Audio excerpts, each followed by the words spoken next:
Hello, and welcome back to episode 2 of Happy, Healthy, and Wealthy, the podcast where personal finance meets mindset and intention so we can make our lives just a little bit better. I'm Nicole, and I'm so happy that you're joining me today. It's a very cozy day. I feel very cozy in this setup. It's currently snowing outside, and Christmas is in a few days, and it's just the vibes are good. The vibes are good. I wanted to discuss something that, because of the holiday season and even just year round, I think is a question that we should be asking ourselves more.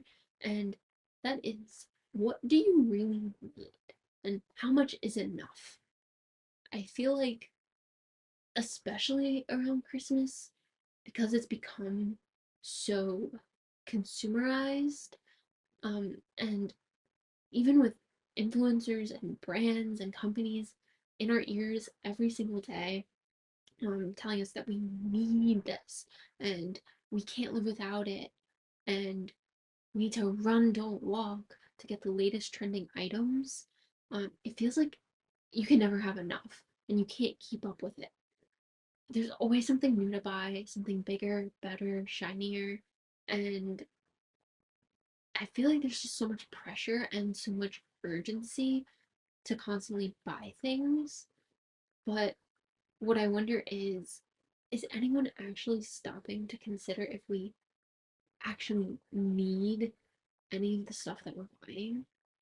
In order to answer this question, we need to kind of hop into a time machine and crank it back a bit. If we look backwards, we'll probably notice the fact that it was common for many families to be single income households. It's that quintessential 1950s lifestyle. You know, the man goes to work and the woman stays home. And I feel like there's a common complaint or sentiment that, oh, we just cannot live off a single income these days. Like, that would be nice if one of us could stay home, but we just can't afford to. Um, and while I'm not going to dispute that things are more expensive now than 70 years ago, and that inflation is definitely shrinking our wallets, I think that our standards and expectations are so far beyond what they were in the 50s and even as recently as 20 or 30 years ago. Most people didn't have large houses or go on fancy vacations. There were no cell phones or Pilates or Amazon Prime. They didn't go on Starbucks runs, and they definitely didn't have their dinner door dashed to their door. For many, even just going out to eat was very rare and reserved for special occasions. I think, on the whole, what I'm getting at is life was a lot simpler. And I think that that's the problem. Life has become too complicated, and complicated equals expensive. The idea of a simpler, more intentional lifestyle, that is timeless. And I want to preface this by saying it's not really realistic of me to come in and say that we should start living like we're back in the Cold War era. I do think, however, that it's important to recognize how generations of our ancestors survived and even thrived without a lot of these luxuries that we have today. And it's extremely necessary to differentiate between our wants and our needs because we've gotten so used to and adjusted to this standard of living that we've taken these luxuries and turned them into necessities unjustifiably. Like, there's no need to say that we need to have all these things when we simply want them.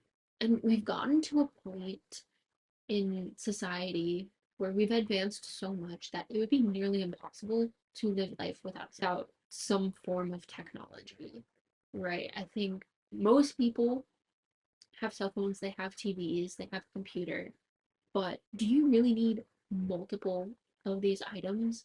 Do you need multiple iPads? Do you need to get a new phone every year? Do you need a TV in every single room? Do you need to have your McDonald's delivered to your front door? Can you get by with a gym membership that's $10 to $20 a month instead of something more expensive? Do you need to get your nails done every 2 to 3 weeks? Or is that just something that makes you feel good? Obviously, the correct answer is that no, you do not need all these things. They are luxuries. They are nice things to have and that we can enjoy within reason, especially when we are trying to reach other financial goals. And I'm not going to sit here and say that you should completely deprive yourself of everything, but do it within reason and within your budget. If you can afford to do all these nice things that you want to do and still save and still invest and pay off debt, be debt free, go for it. Because that's literally what financial freedom is all about. A lot of us are going to have to choose and make tough decisions about what we spend our money. You should not be doing these things at the expense of your financial stability and future financial security. Seriously, if you are left with nothing at the end of the month to go into savings or paying off debt or investing in your retirement or putting money towards your kids' education, you should not be spending money on frivolous things. If you don't have enough money to cover $1,000 emergency, you should not be going on vacation. If you can hardly afford to pay your rent or buy groceries, you should not be going out and partying on weekends. I don't say this because I want you to deprive yourself and live a miserable life and have a horrible existence until the day that you die. Obviously, wants are a part of being human, and it's okay and natural to want things, but it's about having those wants align with your financial priorities and your financial goals. So that way, you're not sacrificing your peace of mind for a fleeting moment of joy. Because really, how long are you going to wear that new shirt, that new jacket, those new shoes? And how long are you going to care about them being new before you move on to the next new thing? And that's what it all comes down to, your priorities. You have to put your needs above your wants. And quick refresher, needs are things like food, clothes, housing, utilities, transportation, things like that. Needs are not going out to eat and buying stuff at the mall or on Amazon, unless you're buying, like, I don't know, a water filter or paper towels on Amazon. Who knows? You have to put your needs above your wants, no matter how boring or unsexy it may seem. You're an adult, and it's your responsibility to make adult decisions, and that includes balancing your wants and your needs with what you can actually afford. And that's why budgeting is so important. But that's another story. We'll get to that. A common reason so many people feel in over their heads and are living paycheck to paycheck is because of lifestyle inflation. As you make more money, you have a tendency to spend more. And if you can see the problem with that, this leaves very little margin to actually save money. So instead of reaching any meaningful financial goals, you're just kind of throwing money away. Because you're like, wow, look at how much I have to spend. And if you're not focusing on your priorities, you're gonna be left with nothing, even though you're making more than you ever were. The percentage of your money that is spent is known as the average propensity to consume, otherwise known as APC. It's possible that this number can shoot up over 100%. So, what does that mean? It means you're living above your means. If you are spending more than 100% of what you make, what your income is, then you're going into debt. And that is no way to. It's very, very easy to fall into the trap of lifestyle inflation or the big creep. And this is especially true when you don't budget or have financial boundaries. A dinner out here or there may not seem like a lot until you add it all up. And budgeting helps you keep track of these expenses and sets limits on your spending. So it's not in a restrictive way, but in a protective and free.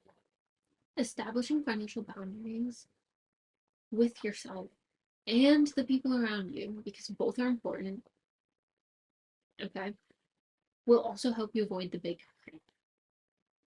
Learning how to say no, living within your means, and also learning to not care what other people think of you are going to save you so much money.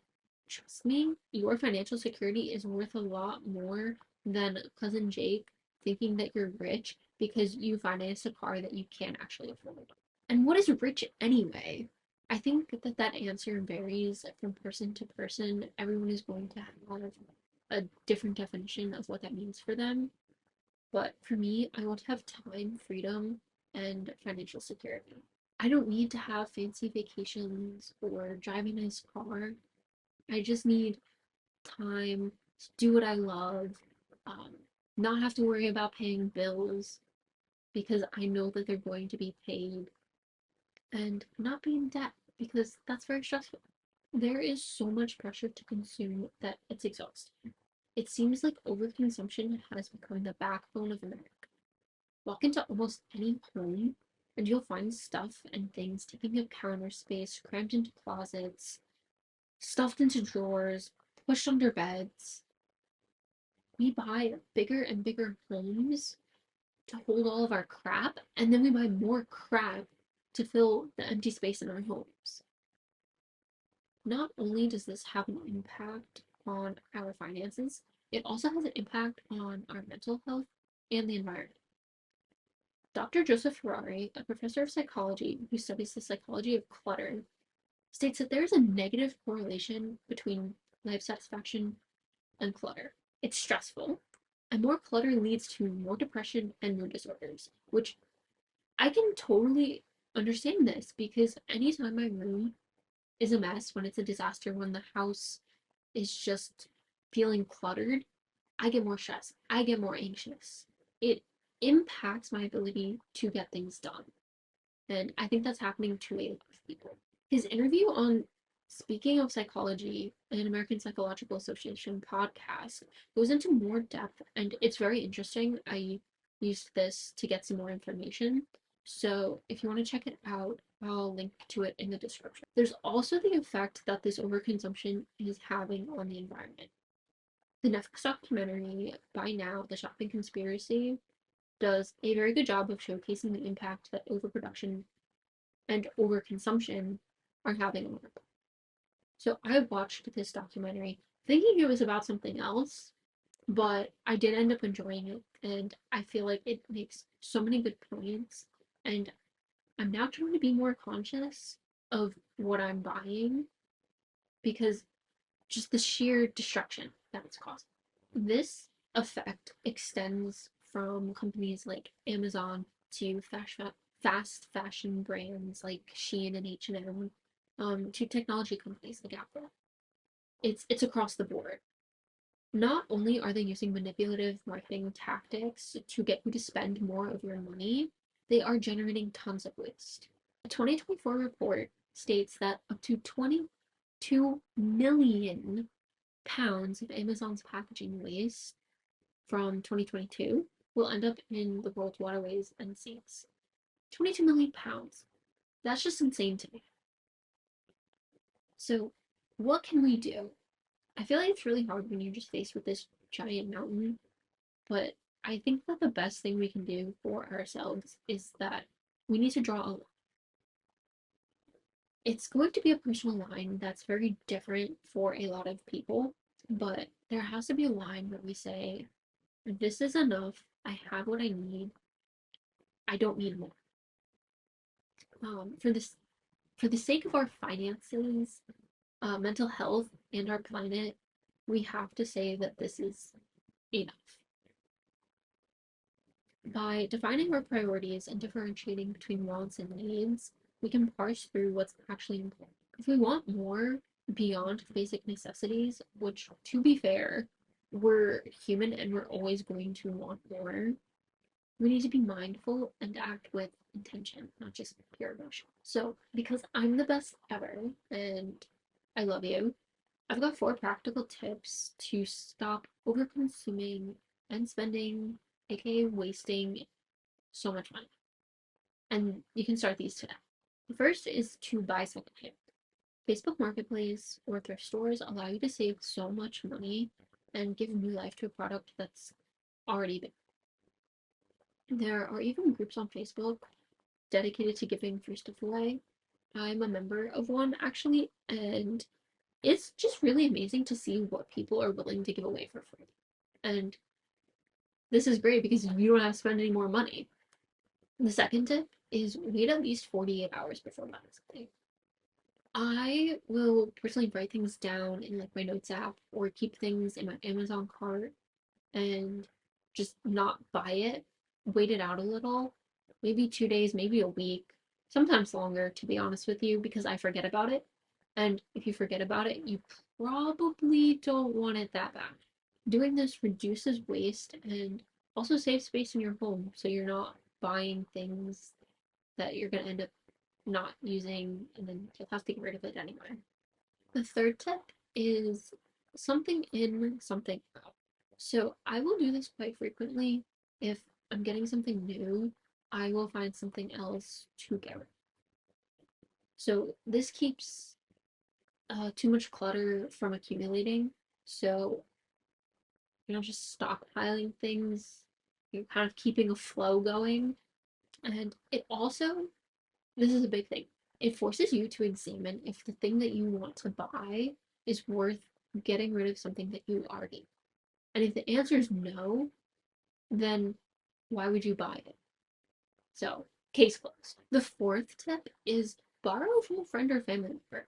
If you're trying to find something really specific that you're really not going to use that often, maybe once a few times, see if someone you know already owns the same item or something similar that you can use. This is going to save you from having to go out and spend the money to get this item, and then it's just going to be sitting in your house taking up space until either you throw it out or you try to recoup your money by selling it on Facebook Marketplace, or maybe you'll keep it around for the off chance that you'll need it at some point in the distant future. So, what do you really need? You need to like and subscribe. I'm just kidding. I think it all comes down to being mindful, intentional, and practical about what you spend your money. What that is up to you and what you. But yeah, that's it. I'm gonna keep this super simple. Just be mindful, intentional, and practical, and sometimes have a little fun, but within your means. So with that, thank you for listening to this episode. It really means a lot to me. I love talking about this kind of thing. I could yap for hours, hence the podcast, although I'm not trying to keep you here that long. Um, it would be great to start a conversation in the comments, hear you guys' perspectives. If you have any tips, drop them in the comments. I want to keep this discussion going. So thank you so much again. Like and subscribe. I would appreciate it.